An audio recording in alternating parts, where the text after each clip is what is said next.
రాష్ట్ర ప్రభుత్వం ఎయిర్పోర్టు కోసం బలవంతపు భూసేకరణ ఆపాలి. సిపిఎం పార్టీ జిల్లా కార్యదర్శి గోవిందరావు, కార్యదర్శి వర్గ సభ్యులు కె మోహన్ రావు. శ్రీకాకుళం జిల్లా, ఆంధ్రప్రదేశ్ రాష్ట్రం. రాష్ట్ర ప్రభుత్వం ఎయిర్పోర్టు కోసం బలవంతపు భూసేకరణ ఆపాలి అని సిపిఎం పార్టీ జిల్లా కార్యదర్శి గోవిందరావు, కార్యదర్శి వర్గ సభ్యులు కె మోహన్ రావు డిమాండ్ చేశారు. స్థానిక సిపిఎం కార్యాలయంలో జరిగిన జిల్లా కార్యదర్శి వర్గ సభ్యుల సమావేశం అనంతరం వారు మాట్లాడుతూ, కేంద్ర రాష్ట్ర ప్రభుత్వాలు సముద్ర తీర ప్రాంతాన్ని కార్పొరేటర్లకు కట్టబెడితే సహించేదే లేదని హెచ్చరించారు. జిల్లాలో పైడి భీమవరం నుండి ఇచ్చాపురం వరకు 193 కిలోమీటర్లు సముద్ర తీర ప్రాంతాన్ని కార్పొరేటర్లకు కట్టబెట్టడాన్ని పూనుకుంటామని వారు ఆరోపించారు. తగ్గించిన పాల ధరను వెంటనే పెంచాలి అని డిమాండ్ చేశారు. జీడి, కొబ్బరికి రాష్ట్ర ప్రభుత్వం గిట్టుబాటు ధర కల్పించి ప్రభుత్వమే కొనుగోలు చేయాలి అని డిమాండ్ చేశారు. జిల్లాలో దళితులపై జరుగుతున్న దాడులను అరికట్టాలి అని కార్యదర్శి వర్గం డిమాండ్ చేసిందని వారు అన్నారు. రాష్ట్ర ప్రభుత్వం ఎయిర్పోర్ట్ కోసం బలవంతపు భూసేకరణ ఆపాలని చెప్పి సిపిఎం పార్టీగా మేము డిమాండ్ చేస్తున్నాం. నిన్న జరిగిన సిపిఎం పార్టీ కార్యదర్శి వర్గ సమావేశంలో జిల్లాలో ఎదుర్కొన్న పలు సమస్యల మీద చర్చించి ఆందోళన పోరాటాలు నిర్వహించాలని చెప్పేసి నిర్ణయించడం అనేది జరిగింది. ఈరోజు ఈ రాష్ట్రంలోనే అత్యధికంగా తీర ప్రాంతం ఉన్నది శ్రీకాకుళం జిల్లా, 193 కిలోమీటర్లు. ఇది శ్రీకాకుళం జిల్లాకి ఒక వరం లాంటిది.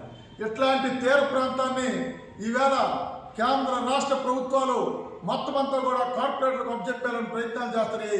ఇట్లాంటి చేస్తే సహించేది లేదని చెప్పి హెచ్చరిక జారీ చేస్తాం. ఎందుకంటే ఈరోజు మొత్తం తీర ప్రాంతానికి సంబంధించిన సముద్ర తీర ప్రాంతాన్ని అంతా కూడా కార్పొరేట్లకు అప్పచెప్పి ప్రజల తాలూకు ఆస్తిని అంతా కూడా ఇవాళ కార్పొరేట్ల ఆస్తిగా మార్చడానికి ప్రయత్నం చేస్తుంది. ఇట్లాంటి ప్రజలంతా కూడా ప్రతిఘటించాలా, కార్పొరేట్లకు అప్పచెప్తే సహించేది లేదని చెప్పి హెచ్చరిక జారీ చేయాలని చెప్పి కోరుతున్నాం. ఈరోజు శ్రీకాకుళం జిల్లా వెనుకబడిన జిల్లాగా ఉండిపోయింది. వనరులు అపారంగా ఉన్నాయి. ఈ జిల్లా వెనుకబడి ఉండిపోవడానికి కారణం ఏంటంటే పాలకుల తాలూకా నిర్లక్ష్యమే ప్రధానమైన కారణం. ఈరోజు వంశధారకు సంబంధించి నేరడి వద్ద బ్యారేజ్ నిర్మించి ఆ వంశధార ఆధునీకరణ చేస్తే 1000 కోట్లు ఇచ్చి శివర భూముల వరకు నీరు అందిస్తే ఈ శ్రీకాకుళం జిల్లాలో 2 పంటలు పుష్కలంగా పండుతాయి. ప్రజల ఆదాయం పెరుగుతుంది, కొనుగోలు శక్తి పెరుగుతుంది, వ్యవసాయ ఆధార పరిశ్రమలు వస్తాయి, ఉపాధి దొరుకుతుంది, వలసలు నివారించబడతాయి. ఈ తద్వారా మొత్తం అంతా కూడా ఈ జిల్లా అంతా సస్యశ్యామలమవుతుంది. కానీ పాలకులు ఈ వంశధారకు సంబంధించి కానీ, ఈ నాగావళికి సంబంధించి కానీ, అదేవిధంగా ఆఫ్షోర్కి సంబంధించి కానీ నిధులు కేటాయించడం లేదు. ఈ రోజు అభివృద్ధి కోసమే చెప్తారు. అందుకోసమే పెండింగ్ ప్రాజెక్టులు వెంటనే పూర్తి చేయాలని చెప్పి సిపిఎం పార్టీగా మేము డిమాండ్ చేస్తాం. అలాగే ఉద్దాన ప్రాంతము అభివృద్ధి కావాలంటే జీడి, కొబ్బరికి సంబంధించి గిట్టుబాటు ధర కల్పించాలని చెప్పి డిమాండ్ చేస్తున్నాం. ఈ కాలంలోనే పాడి రైతులకు సంబంధించి విశాఖ డైరీ లీటర్కి 3 రూపాయల నుంచి 5 రూపాయల వరకు పాల ధర తగ్గించింది. కానీ మార్కెట్లో పాల ధర మాత్రం ఆ విధంగానే పాలు పెరుగు ధర ఉంది. రైతుల దగ్గర తగ్గించి వేళ ఈ రాష్ట్ర ప్రభుత్వం రైతాంగం నుంచి తీవ్రమైన దోపిడీ చేస్తుంది.